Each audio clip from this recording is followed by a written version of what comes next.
All right, I've been meaning to do a video on how to drive sit rate. Um, so I started in the direct sales business many years ago, selling Cutco cutlery, and I had to set my own appointments. Um, and so early on, I learned the difference between selling an appointment versus selling a product or a service or a widget. Um, and then obviously then being with Sunrun and now it's Intuity, many years in the solar industry with using a setter closer model. I've used this training to drive up sit rate and help the appointment setters get better at making sure the customers bought into the appointment. But I also use this to train salespeople to get better at booking their own referral appointments.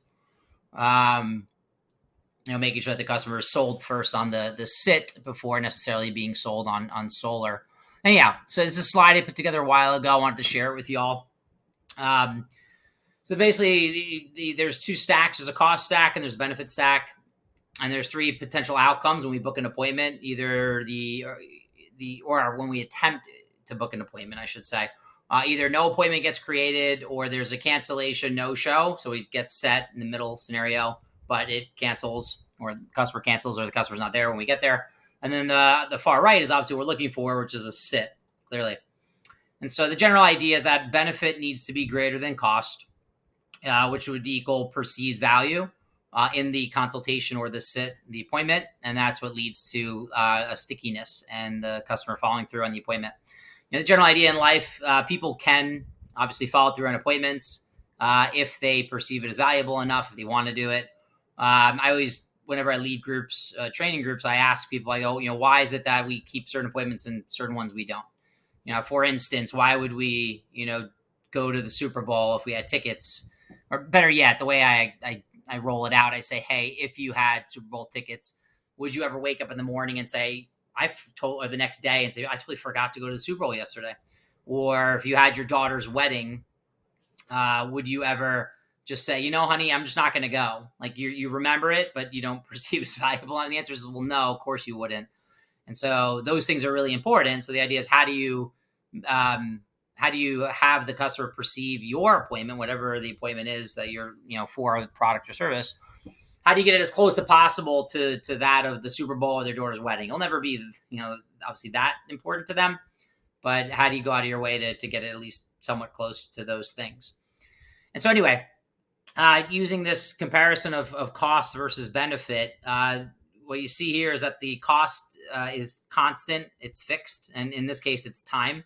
We don't charge people for appointments, and so that's it. That's the cost, right?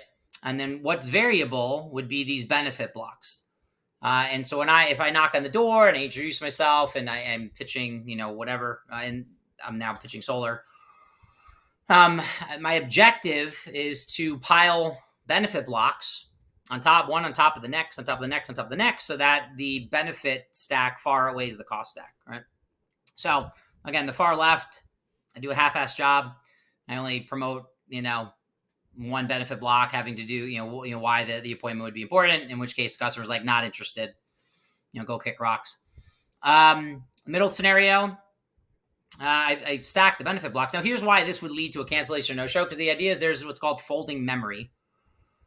And this was taught to me years ago. I think John Wasserman from Cutco, originally taught this idea, and I stole it from him, and I've used it for many, many, many years. Essentially, I take a piece of paper, and in the middle, I put down, the cost of whatever it is. So in that context, it was Cutco. We put the price of the set of knives, and then surrounding it on a piece of paper to illustrate this, I put all the different benefits.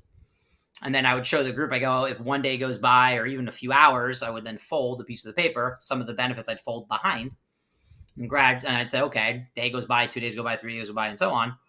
Eventually, all that's left over is the cost. That's all that the customer remembers. And we, in that context, we would teach this when a rep would leave the home and be like, oh, I'm so excited. They promised to buy in the future. And they were so ecstatic. And unfortunately, we'd have to kind of take the wind out of their sails a bit and say, well, here's why they think they're going to buy in the future, but here's why they don't end up buying in the future, because their memory folds of the experience of the consultation gradually fades, but all they're left with remembering is the cost. So in this case, same type of thing. So I book an appointment at the door, or I call a referral, or I'm in a store setting like a Home Depot or a Lowe's or a Costco, or media in the call center. This obviously a variety of different scenarios. I'm speaking to the customer, and I get them to commit, but they're like, okay, yeah, we'll do that appointment.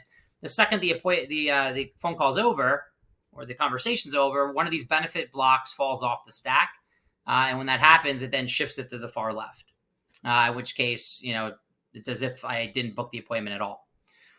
Far right, again, what we're looking for. So when I lead groups of people, I ask them, hey, tell me what are the different benefits of the consultation itself? Not necessarily the product, but what are the benefits of the consultation? And I have them go through the different things. They get the ability to have a choice. They get knowledge, information. They get to deal with an expert salesperson, an expert in that field or with that product. So you just get them to kind of brainstorm or whiteboard all the different benefits. Now, I usually do like to, and this could come across like breaking one of the golden rules of appointment setting, is that you never try to sell the product, you always try to sell the appointment. And so, for example, in solar, I'm okay though selling the big picture, the main value prop for solar, which would be control and predictability, helping the environment, saving money. Those are usually the big three. And when all is said and done. So I'm okay empowering a group of appointment setters to use those as part of the benefit blocks. We want to make sure they're not doing, obviously, is giving exact pricing or trying to quote the size of the system and getting too granular with it.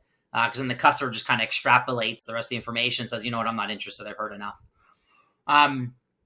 So that's what we need to do. So when, driving sit rate, let's get our appointment setters to pile benefit block upon block upon block and so on. So that way they feel responsible, for driving the sit versus it being random, right? And they understand like the psychology behind it.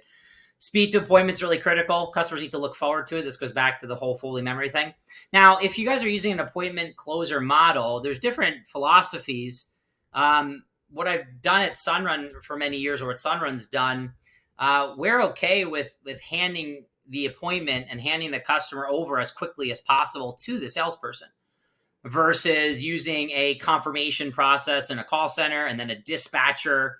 So by the time it gets to the salesperson, the lead has changed hands, or the appointment changed hands like 4 times, 3 times. You could tell I'm biased by the way I'm framing this up. The lead gets cold. The customer's like, who am I connecting with? Who's coming to my house? Again, folding memory occurs. These benefit blocks fall off the stack. And so I'm a major advocate, I've done it for years, of having the appointment setter send a text message to the customer and also to the salesperson. And I could follow up with like a script on how this works in the playbook for it. But they send a text introduction to the customer, to the salesperson, and to their manager, either their manager or the salesperson's manager. So there's some sort of, auditing and making sure they're being held accountable and they're doing it correctly. And then the whole point of that is to create an introduction, begin to have rapport be built from salesperson and customer. And what the salesperson can then start to do is essentially call that customer for an introduction, not a confirmation call. Never use a C word. That implies that we've already made up our mind that customers are wanting to cancel, but let me go save it. So I'm going in with a self-fulfilling prophecy, or creating a self-fulfilling prophecy. I'm going in with an expectation of a negative outcome, as opposed to saying the introduction call is the beginning of the consultation. And so what that introduction call does or accomplishes is it allows a salesperson to take some of these benefit blocks and stack them back on top, keeping it, obviously favorable, which would be benefit outweighing cost. And then you empower the salesperson to drive sit rate, so that way they're not pointing the finger at the appointment setter. And that's an important concept too. And I don't want to stack this video too much, but what's allowed me to succeed and thrive at a high level and drive high sit rates is that I make sure all parties involved are 100% responsible simultaneously for it. So if I'm talking to the appointment setter, I go, you're 100% responsible for sit rate. And then if I talk to the sales reps, I go, you're 100% responsible for sit rate as well. And I let them know that I'm saying the same thing to both, because that's a common misconception in life, is that if one person takes responsibility, the other people are off the hook. It's no. Everybody is simultaneously fully responsible. And I learned this from Landmark Education, great, series of courses I took years ago. And that's the idea: is everybody can be fully, equally responsible simultaneously about the same thing, and that's how things get accomplished. That's how we have power to, have things go a certain way, etc. So again, I'll follow up with a separate video on the whole intro call process.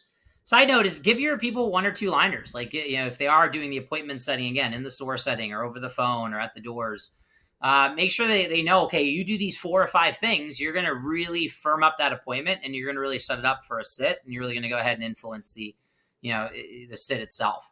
And one of the big things I was taught early on in my Cutco career was to really just, while I got the customer on the horn side, I go, are you sure that time works for you? And so I would offer 2 times, make it simple, put the blinders on them, so to speak. So that way they're not distracted by, hey, what's good for you? I'd offer them 2 basic times. They'd pick one time. And I go, so Joanne, are you sure that time works for you? Because I'd hate to schedule it and not have it go through. In the case of an appointment or a set or closure model, you say, are you sure that time works for you? Because this is going to be taking a bunch of time out of the consultant's calendar. And I just want to make sure it definitely works, because we have a lot of customers looking to do these appointments and to find out if their house qualifies or not. There's a high demand. Of course, that, what that creates. And so are you sure that works for you? That's a big one. Making sure the customer writes it down is a big one. I always teach appointment setters to say, Joanne, I'm going to go ahead and put in the notes what you want to get out of this appointment. So, what is the most important thing you'd like to have happen or to learn or to accomplish with this appointment? If the customer can't articulate that, they're not aware of the value, there's no way they're going to stick the appointment. They're not going to commit to it and follow through. And so if they're able to communicate that or articulate, that's great, because now they're telling you, okay, I'm aware of what's in it for me to follow through on this appointment. So those are big 3 things. There's a few other things you can do as well. So summing that up, if you're in any business where you're driving sit rate, make sure people understand benefit versus cost stack. So in this case, the value of the consultation versus time. Make sure they're taking responsibility for stacking those benefit blocks. If you are handing it off to another salesperson, make sure you get the salesperson involved in some way, shape, or form for also stacking those benefit blocks and reselling essentially, and reestablishing the value of the consultation itself. And make sure people understand folding memory. Make sure they understand the value of driving speed to appointment. So booking appointments today and tomorrow versus, far into the future, that sort of thing. If you do all those things, you'll drive a really effective sit rate. I've had organizations up to 60, 70%, not in the 80, 90 range. I think if that's the case, then your appointment setters aren't booking enough appointments. All right. Because there should be, some people have some appointment remorse, so to speak. And so I think, but for sure you can drive that 60 to 70%, sit rate, and then have your salespeople come in and really just crush it from there. All right. See ya.